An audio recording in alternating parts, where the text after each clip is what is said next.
What's going on, everybody? It's your boy SBJ back with another video. So, coming back to you guys with my Double Impact 2 recap. All in all, I think it was a pretty good event. Got a couple minor, very minor issues. We'll get into that at the end. So, first matchup was NYB, Math and Cortez versus Team Hami, Ill Will, Rum Nitty. This was a great match to start the night off. Like, it was a good back and forth pretty much the entire battle.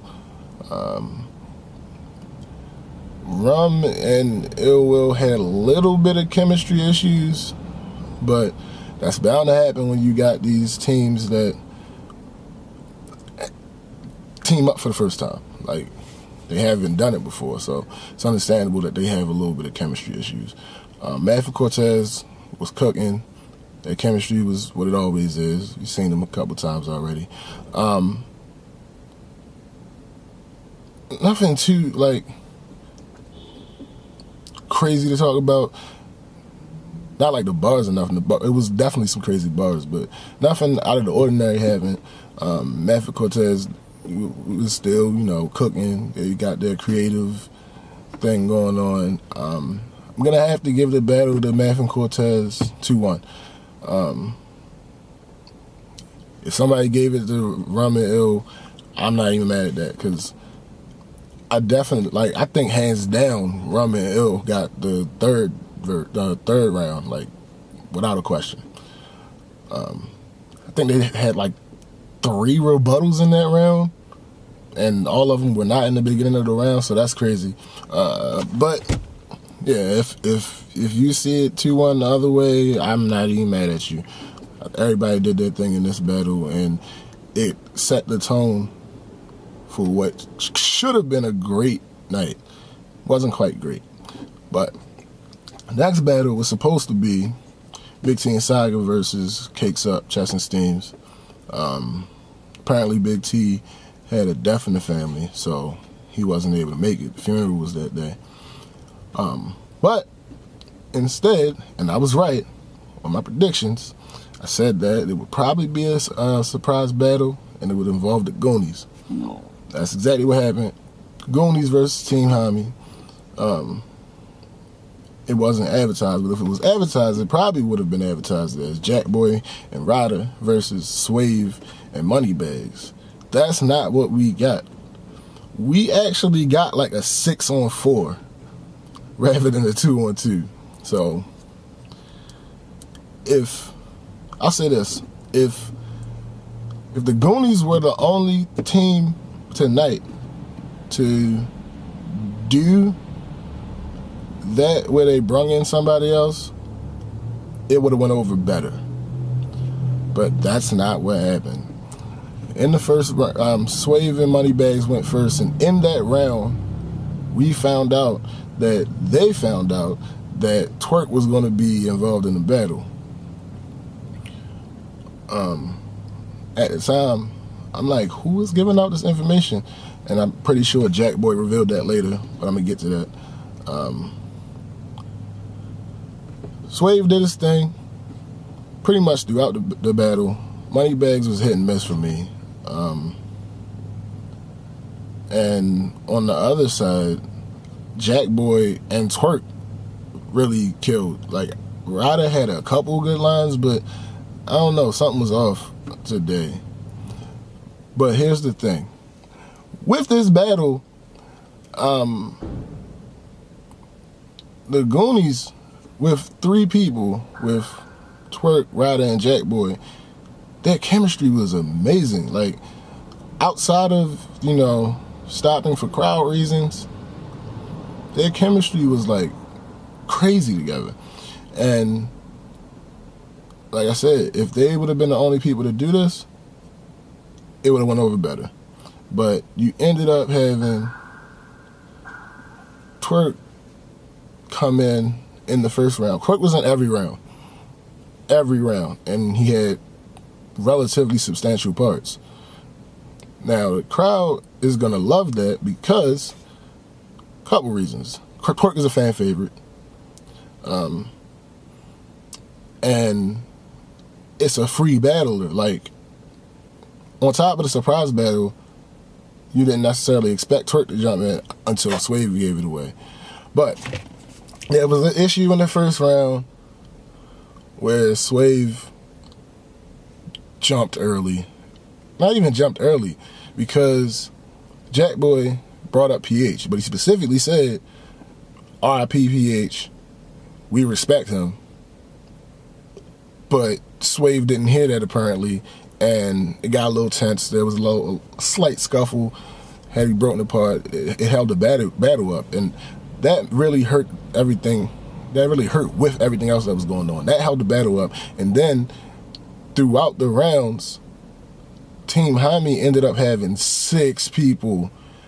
I think it happened in the third round where 6 people actually rapped on Team Jaime's side, and who was it? It was Swave, Moneybags, Rum Nitty,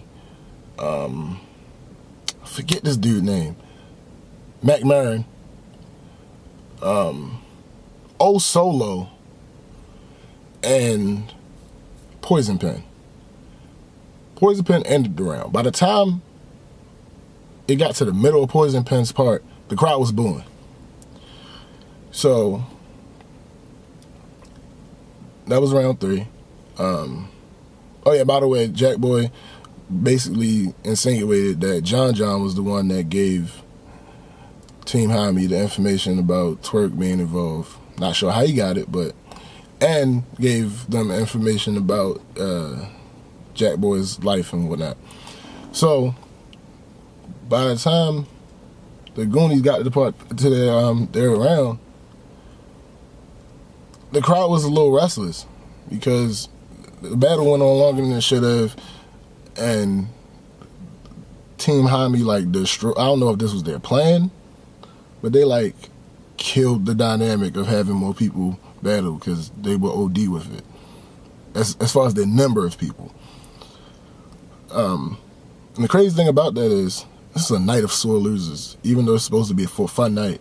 Moneybags was crying the whole time. Every time Twerk would rap, Moneybags was crying like, they need this, even though they had a planned 6 people in the daggone third round. And it was planned because they had O Solo. The only reason O Solo was there for the whole one nigga bring 2 niggas and 2 niggas bring 3 and 3 niggas bring 4 and all that other, yeah, that's the only reason he was in there. So it was definitely planned because they ended up having 4 extra dudes.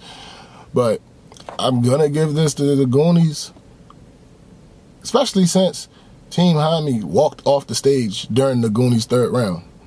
So I can't give you the battle if you walk up the stage before the battle over. Verb and Hitman versus Briz and T-Top. This is a pretty good battle as well. I ain't gonna hold you. Briz and T-Top won. It might be a slight edge 3-0. I don't know. But Briz and T-Top definitely won mainly because, like, forget even the bars, mainly because Hitman and Verb ended each of their rounds awkwardly, as if it was an issue with the clock. But it's like Hitman and Verb are new. Like, the whole clock thing, that's always been contested. Like, the thing was always you fight for what you can get. And they were like timing themselves and ending their rounds abruptly. It wasn't like they condensed. Even though he said they took a lot of stuff out, it wasn't like they condensed and ended on an actual ending. It was like they had more story to tell, but they just cut it off because the clock was, nobody called time on them though. So whatever the case may be, somebody from the crowd, I think in the third round, called time and they stopped, like flat. And they looked at Smack and Smack was like, nobody called time. And they didn't continue anyway. So I'm not even gonna get into that. Y'all can watch that when y'all see it. Briz and T-Top had a great performance. Verb and Hitman had a good performance. They were okay. On to the next one. We got NWX, Shine DNA versus Midwest Miles and X Factor. I predicted that this would be a 3-0. It was a 3-0. Miles and X Factor did better than I expected them to do for being away so long, but it wasn't enough. It just wasn't enough. DNA and K-Shine basically showed like what everybody says when they talk about them being the best 2-on-2. Like even if they aren't the best, they're at the top of the list. Like on top of making it popular again, their chemistry is ridiculous and they know how to work together. So it's really nothing to say about this. Oh, the whole old Angles thing. Like, Angles are always going to get old. Always. Especially the longer they're talked about or the farther away that they happen. You can get away with it if you do it in a creative way. The way X Factor started off the first round, talking about the Trinity stuff with K-Shine, but doing it in a style of something that K-Shine did before, that worked. But them bringing it up throughout the whole battle continuously, it got old. Like, you could tell. It just wasn't, like, they haven't adapted yet. A couple more battles, and they'll probably be, you know, in the present. I feel that's the same thing that happened when Serious Jones came back. I feel like that's the same thing that happened when E-Ness came back. It took a couple battles for them to adapt to the present crowd. But again, NWX 3-0, no question, clear 3-0. For the last battle of the night, we had Arson Suge versus Clips and Goods. This was probably the battle of the night. And it was a good battle, but it's not really because it was that good. It was pretty much because all the other battles weren't that good. So, Arson Suge pretty much did what I expected them to do. They were really aggressive and really serious. Don't get me wrong, they did do some joking. They did joke a little bit. Well, more so Arsenal, but his jokes were still disrespectful. And it just wasn't effective to me. Like, it didn't land. It landed with the crowd, but it's like every time Clips and Goods open their mouth, it just basically invalidated what Arson Suge just did. Especially with, in the Night of Sore Losers, I'm sorry, I forgot, in the Hitman and Verb versus Top and Briz battle, after Top and Briz third round, Hitman grabbed the mic and start rapping. Like, come on, bro. Like, this is supposed to be fun. This isn't even serious battles. You're supposed to just go out and show off. It's the All-Star game. Nobody takes this that serious. Just go out and do what you're supposed to do for the fans. But anyway, continuing with the Night of the Sore Losers thing, Suge had an attitude from the second round on. And they like Clips and Goods, again, that made it worse. They invalidated basically everything that Arson Suge was doing because they kept talking to him like, yo, basically, like, we friends. Like, cut it out. Like, stop all that extra stuff. That's just the talking. But even their raps, like, Goods had a line. I ain't even going to the line, but his reactions to being pocket tapped, when he got pocket tapped the first time, he was like, all right, tap the other pocket. Then he got pocket tapped second time. He was like, all right, yeah, I got money down here now. So, like, it was just everything they did got invalidated. They had bars. They had a couple haymakers, but it just didn't equal up to what Clips and Goods did. And then Clips and Goods first round, they went back and forth pretty much. Clips and Goods second round, Goods pretty much took that over. And the third round, Clips blacked out. Back to the old Clips, basically. We'll see if this continues, because this is what tends to happen. It happened with Math last year. Double Impact. He wowed out, and then his next battle was against T-Top, and he didn't show up at all. So, and I think it happened with Clips. With Clips and John last year, Double Impact, Clips pretty much went off. in his next battle, I think he was back to that playing around. So let's see what happens. Overall thoughts about the event. It was a solid event. It was a good event. It wasn't great. It wasn't nothing spectacular. I think the whole having 3 battles and having 10 battlers have repped, that kind of drained the crowd because it was a lot. You had people jump in on the first 3 battles of the night. I didn't mention the third one. The third one, Tay-Rock and Rain jumped in to Briggs and on Briggs and T-Top side of that battle. It was okay. They didn't say nothing spectacular, but it was just the crowd getting to see those 2 on stage. It was a moment.